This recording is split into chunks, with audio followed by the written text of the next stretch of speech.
بسم اللہ الرحمن الرحیم۔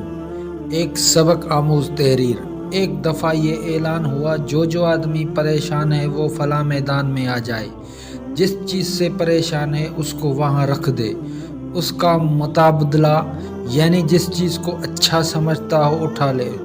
اس اعلان کو سن کر سب خوش ہو گئے اور مقررہ وقت پر میدان میں پہنچ گئے۔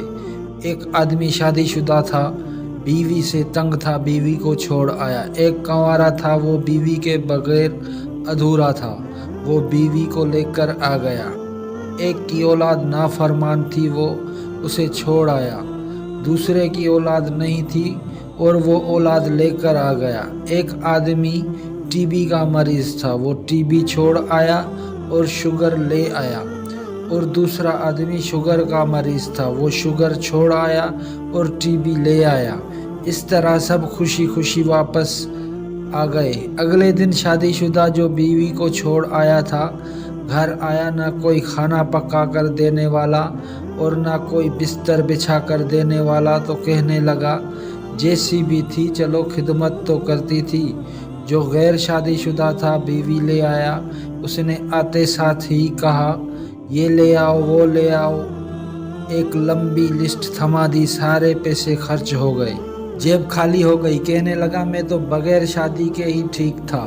جو اپنی اولاد کو چھوڑ کر آیا کہنے لگا چلو نافرمان صحیح پر کبھی کبھی پوچھ تو لیتی تھی۔ جو اولاد لے آیا انہوں نے آتے ساتھ ہی اس آدمی کو مارنا شروع کر دیا جو ٹی بی کا مریض تھا، ساری رات کھانستا رہتا تھا۔ شوگر لے آیا، ساری رات اٹھ کر پیشاب کرتا، بڑا پریشان ہوا، کہا ٹی بی ہی ٹھیک تھی، کھانستا تھا پر بستر میں تو پڑا رہتا تھا، یہ بار بار اٹھنا سردی میں جانا بڑا مشکل ہے۔ جو شوگر والا ٹی بی لے کر آیا ساری رات کھانستا رہا، صبح اٹھ کر کہتا شوگر ہی ٹھیک تھی، پیشاب کر کے کچھ دیر سو تو جاتا تھا، اس ٹی بی نے تو مجھے ساری رات سونے نہیں دیا۔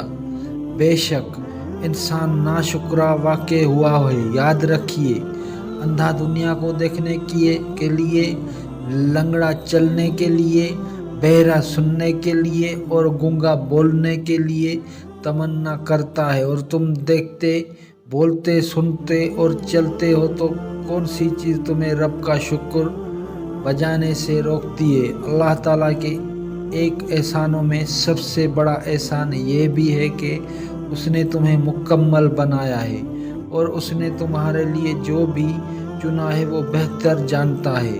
اگر تم اس میں رد و بدل کرو گے تو خود ہی نقصان اٹھاؤ گے، اس لیے ہر حال میں اس کا شکر ادا کرتے رہو۔ شکر الحمد